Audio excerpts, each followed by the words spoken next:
sur notre pendule. Bienvenue aux informations sur la 95.2. Tout de suite, le sommaire. Infocité, le journal de l'info de proximité sur la 95.2. Présentation, Fatou Diaby. Lors de son adresse à la nation à l'occasion du Nouvel An, le président de la transition, le général d'armée Assimi Goïta, a décrété l'année 2025 celle de la culture. Une décision applaudie non seulement par la population, mais surtout par les femmes et hommes qui évoluent dans ce monde. Bien plus qu'un dessin architectural, la Tour de l'Afrique est non seulement signe de rassemblement et d'unité africaine, mais aussi l'un des patrimoines culturels du Mali. Érigée en commune 6, nous allons y faire un tour dans ce 12 heures pour savoir ce que cette tour cache. Voilà pour le sommaire, mesdames et messieurs. Bonjour et merci de nous choisir pour vous informer tout de suite les détails. Tout d'abord, cette nouvelle c'est parti depuis hier pour la 3e édition des Journées du Poisson au Mali, au Palais de la Culture Amadou Hampâté-Bâ. L'édition 2025 porte sur le thème l'importance de la filière poisson comme source de création, d'emploi, de richesse ainsi que de réalisation de la sécurité alimentaire et nutritionnelle. Pendant 3 jours, des panels sont organisés ainsi que des expositions et animations musicales en vue de valoriser le secteur du poisson au Mali. L'événement est placé sous la haute présidence de son Excellence le général d'armée Assimi Goïta, président de la transition, chef de l'État. Notre reporter Mariam Konaté nous fournira plus de détails dans l'édition de 18h. Je le disais au sommaire, les acteurs de la culture et des arts s'expriment sur l'année 2025 décrétée année de la culture par le président de la transition et les états généraux de la culture. Si pour beaucoup l'initiative met en avant la culture malienne, une première au Mali, d'autres estiment que c'est une opportunité de parler des problèmes qui minent le secteur de la culture. Par ailleurs, cela reste un défi pour chaque fille et fils du pays pour que le Mali retrouve son lustre d'antan. C'est ce qui ressort de la réaction de certains participants que je vous propose d'écouter. Cette initiative, elle est historique, elle est symbolique à la fois. Si je peux me permettre, je peux dire que cette initiative du président de la transition, son Excellence le général d'armée Assimi Goïta, est extraordinaire. Et nous vivons dans une société où la culture a vraiment un grand rôle à jouer. Donc, si le président de la transition, le général d'armée Assimi Goïta, décrète cette année, l'année 2025, comme l'année de la culture, c'est pour ouvrir la voie aux acteurs culturels pour qu'ils puissent vraiment travailler et les rassurer qu'ils ont le soutien des plus hautes autorités du pays. Je suis très ravie qu'on nous donne une année aux artistes. C'est la première fois. Donc, j'en suis très fière et je pense que tous les artistes qui sont là et qui seront là vont donner leur point de vue. Parce que nous avons des problèmes. On est relégué au second plan. Quand les artistes vont parler, ils vont parler de leurs problèmes, de ce qui se passe de leur côté, que ce soit de l'artisanat, du tourisme, du cinéma, du théâtre, de la chanson, de la musique instrumentale et autres. Chacun va parler de son problème. Le président de la transition, chef de l'État, a touché à l'ADN de ce qui est en train d'aggraver, d'accentuer l'insécurité au monde. L'ADN, ça veut dire que le noyau. Il fallait ce décret-là pour que chaque citoyen malien puisse comprendre qu'en réalité, il faut retourner à sa culture. Chaque ethnie a une valeur qui te fait ressortir ta dignité.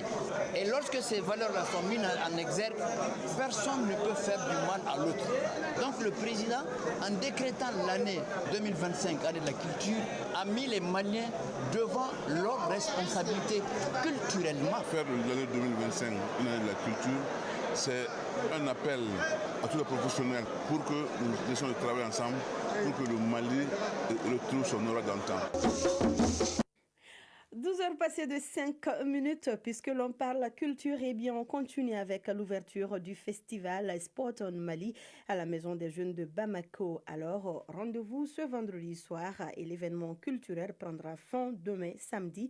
L'initiative vise à promouvoir les jeunes talents évoluant dans le secteur culturel. Le thème retenu pour cette 11e édition est Iridjousson. Plus de détails avec Mouri Touré, membre de la commission d'organisation. Il est au micro de Samba Sanogo. Ce festival est venu pas pour combler un vide, mais pour accompagner ces artistes tous les jours qui, au-delà de se faire valoir, essaient de créer, de valoriser le Mali à travers sa musique, à travers sa diversité. Ce festival est venu par le truchement de l'ambassade de Danemark qui a décidé aussi de ces collaborations qu'il fait avec le Mali, mettre une partie culturelle là-dedans. Ils ont confié cette partie à un Malien qui vit déjà en Danemark, qui a aussi artiste.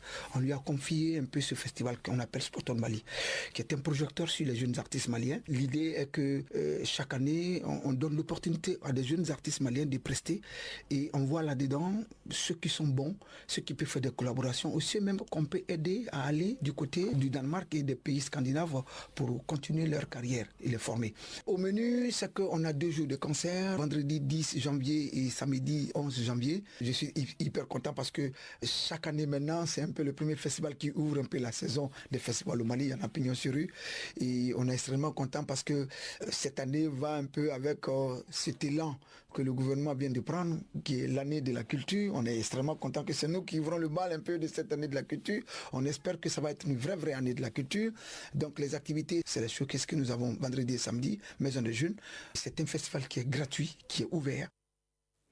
12 heures passées de 6 minutes, faisons à présent un tour en commune 6 du district pour parler du géant monument qui se fait remarquer par son architecture unique dans la capitale malienne. Vous l'aurez deviné, il s'agit de la Tour de l'Afrique qui reste l'un des riches patrimoines culturels du Mali. Située à Faladje, la tour constitue une merveille, un signe de rassemblement et d'unité africaine. C'est ce que nous dit Tanavet Sangari. Papa, c'est quel monument? Ah, fiston, ça c'est la Tour de l'Afrique. Oui, la Tour de l'Afrique. Difficile de faire un tour en commune 6 du district de Bamako sans apercevoir ce prestigieux monument. Souleymane Garigo, étudiant. Ça signifie un peu le centre de la commune 6. Il y a plusieurs intersections, l'un qui part vers l'aéroport et les venants de Ségou aussi, vers l'autre côté qui va vers Kati. Abemo Tembeli, étudiant. Ça apporte une grande valeur à la commune 6, donc il faut se rendre à la commune 6 pour voir la Tour de l'Afrique. Majestueusement dressée à Faladje, la tour se situe à la voie d'accès menant à l'aéroport Modibo Keïta de Bamako. Et ceci n'est pas du hasard. Bakari Diarra, directeur adjoint de la Tour de l'Afrique. C'est fait exprès.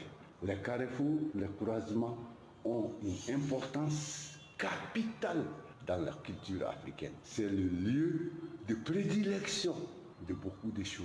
La Tour de l'Afrique est située à ce carrefour-là pour exaucer le vœu de tous les Africains de voir une Afrique unie un jour. Construite comme un baobab, bâtie sur 50 mètres, décorée à l'extérieur par des idéogrammes Bamana, signifiant que nous avons aussi une écriture. Elle porte à son sommet une passoire appelée en Bamanakan Ninti, qui est une illustration de la célèbre sentence du roi Gezo du Bénin. Les mains qui tiennent cette passoire font appel à l'unité africaine. Depuis son inauguration, le 23 novembre 2000, plus de 20 ans d'existence, les habitants de la commune 6 et environ sont fiers de ce riche patrimoine. Modibo Kamara, habitant de Samé. Je suis venu visiter, j'ai vu toute la culture malienne dedans. Kankou Kouyaté, habitante de Yirimadjo. Dieu merci, elle est un chef-d'œuvre, un trésor incontournable à Bamako et elle se situe dans notre commune. Jakari Djadjara, habitant de Manyamboukou. Tout le temps la nuit, mes amis et moi allons faire du sport devant la tour. Jaminatou Traoré, habitante de Faladje. Pour savoir qu'une personne est venue à Bamako ou au Mali, ceci sera difficile à confirmer sans que tu n'aies vu ou visité ou prendre une photo à l'extérieur ou à l'intérieur de la tour. Rappelons également que se célèbre le 25 mai de chaque année à la Tour de l'Afrique la journée de l'intégration africaine et plusieurs grands autres événements du genre. Ainsi, nous pouvons admettre que la Tour de l'Afrique et la commune 6 ne font qu'une. Et je rappelle que la Tour de l'Afrique va au-delà d'un simple monument. Allez y faire un tour à l'intérieur pour mieux comprendre. Un journal à 99% culturel. Parlons cette fois-ci de ces activités culturelles qui sont des cérémonies d'expression artistique. Et la commune 6 ne reste pas à marge de l'organisation des événements culturels, parmi lesquels nous avons le festival Rendez-vous chez nous et la semaine locale. Ces deux rencontres culturelles réunissent une panoplie de disciplines artistiques dans la commune 6 du district de Bamako. Et voyons ce qui domine la culture dans cette commune, c'est avec Cheikh Amadou Diarra. La commune 6 de Bamako est l'une des circonscriptions de la capitale qui accorde un intérêt particulier aux activités artistiques locales. Dans le calendrier culturel de la dite commune, se déroule chaque année le traditionnel festival Rendez-vous chez nous. Initié par l'association Art, Marionnette, Musique, Clown, Danse dans nos rues, cette rencontre artistique locale a tenu sa 8e édition en novembre dernier. Yacouba Makasuba, promoteur du festival Rendez-vous chez nous. Cette année, le thème, c'était la diplomatie. Le festival Rendez-vous chez chaque novembre. Cette année, c'était 7, 8, 9 novembre à Mayamou Fasokon. Bon, ça coïncide aussi la rentrée scolaire parce qu'on a un volet de l'éducation. On passe dans les écoles pour faire des ateliers avec des enfants, créer des contes avec des enfants. Boukari Ambotime, artiste marionnettiste. C'est à la commune 6 qu'on a pris le goût de l'art aussi pour aller apprendre les disciplines artistiques, que ce soit les arts majeurs et les arts mineurs, sont représentés dans un même espace pour essayer de faire l'espace de l'art de la rue. En commune 6, les disciplines artistiques ne manquent pas, puisqu'une autre activité culturelle a lieu annuellement dans la municipalité. Il s'agit du festival dénommé Semaine locale. Cet événement se veut être plus proche de la population. Cela à travers des démonstrations exécutées par différentes troupes artistiques. Amadou Nyangali, promoteur de la semaine locale. La troupe fait des tournées dans les quartiers, là où il y a les foyers.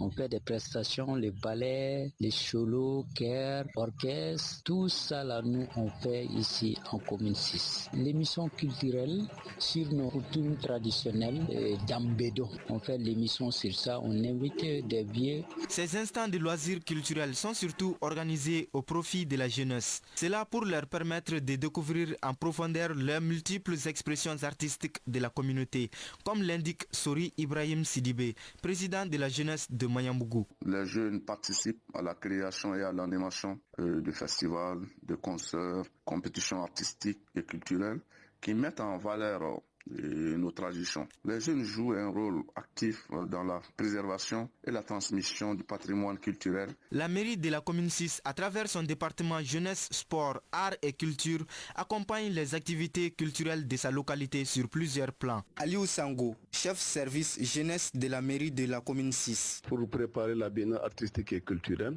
la mairie finance l'interquartier au niveau de la commune 6. Et la mairie accompagne la troupe communale pour l'intercommune. Après tout ce qui précède, on peut dire sans grand risque de nous tromper que la commune 6 joue pleinement sa partition dans le développement socio-culturel du district de Bamako, grâce à la tenue de telles activités ludiques, instructives et culturelles, comme le festival Rendez-vous chez nous et la semaine locale. Voilà qui est bien dit, Cheikh Amadou Diarra. 12 heures passées de 14 minutes. Place à présent à l'actualité internationale de cette édition. À présent, le tour d'horizon de l'actualité internationale. Alors, en Guinée, les réactions se multiplient après la condamnation à 2 ans de prison ferme de l'opposant Aliou Ba pour offense au chef de l'État. Le parti de Aliou Ba, le modèle, dénonce une instrumentalisation de la justice à des fins politiques et annonce une série d'actions à venir en Guinée et à l'étranger, notamment des rassemblements et des sit-ins devant les ambassades de Guinée. Dans l'est de la République démocratique du Congo, des combats opposent toujours l'armée congolaise et ses alliés au groupe armé M25 et l'armée rwandaise. Les militaires congolais sont depuis le lundi dernier en pleine offensive pour reprendre le contrôle des sites occupés par le mouvement armé. Dans le même temps, un nouveau rapport du groupe d'experts vient d'être publié et confirme l'extension du mouvement. Et nous continuons toujours le tour d'horizon, cette fois-ci avec Safia Toukone. Bonjour. Bonjour Fatou, bonjour à toutes et à tous. Et nous allons parler de la migration clandestine. Le gouvernement britannique annonce des sanctions contre les passeurs qui alimentent la traversée des migrants. Et Fatou, le Premier ministre Keir Starmer a annoncé que les interdictions de voyager et les gels d'avoir viseront les réseaux financiers illicites qui permettent aux passeurs de transporter des personnes vulnérables. Le gouvernement s'est aussi engagé à stopper les gangs criminels qui envoient chaque année des milliers de migrants sur des trajets périlleux à travers l'une des voies maritimes les plus fréquentées au monde. Starmer a également déclaré que ces réseaux criminels représentent une menace pour la sécurité mondiale et doivent être traités comme des organisations terroristes. Le gouvernement souligne que les sanctions sont des mesures qui renforcent la surveillance des frontières britanniques. Et pendant ce temps, au Venezuela, des arrestations sont enregistrées à l'issue d'une manifestation contre l'investiture du président Nicolás Maduro. Nicolás Maduro est réinvesti aujourd'hui, un troisième mandat consécutif qui démarre tandis que la tension est à son comble dans le pays. Hier, les opposants se sont réunis pour réclamer que Edmundo González, le candidat opposant qui revendique la victoire, s'installe sur les sièges présidentiels. Des militaires, des policiers ainsi que des civils armés quadrillent Caracas pour décourager toute rébellion de la part des opposants qui se sont réunis dans différentes villes vénézuéliennes. Beaucoup de ces manifestations ont fini par des affrontements avec les forces de sécurité. Les manifestations sont perçues dans le pays par beaucoup d'observateurs comme l'impopularité de Nicolás Maduro et de son gouvernement. Et voilà Fatou, c'est ce qui fait l'essentiel de l'actualité dans ces pays. Merci beaucoup Safiatou. On se donne rendez-vous vendredi prochain s'il plaît à Dieu. Inch'Allah et bonne suite des journal. Merci et les nouvelles du ciel.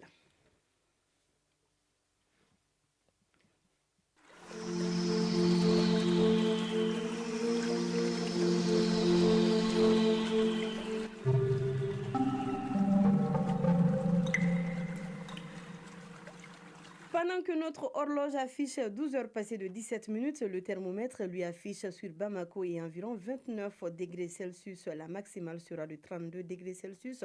Quant au soleil, il finit sa course à 18 heures passées de 22 minutes. Et point final à cette édition que j'ai eu le plaisir de vous présenter. Je suis Fatou Djabi, mise en onde Chaka Diara, mise en ligne Amadi So. Réalisation Assita Djakité, coordination éditoriale Seydou Traoré et Djefa Diarra. Et moi je vous dis à très vite sur la FM leader de Bamako. Mais d'ici là, prenez soin de vous car chaque heure de vie est une chance et chaque jour est une grâce. Que la grâce d'Allah soit avec nous. Ne décrochez surtout pas. Le journal des sports, c'est tout de suite avec Ibrahim Souri Traoré et Moussa Diabaté. Ils sont déjà sur place.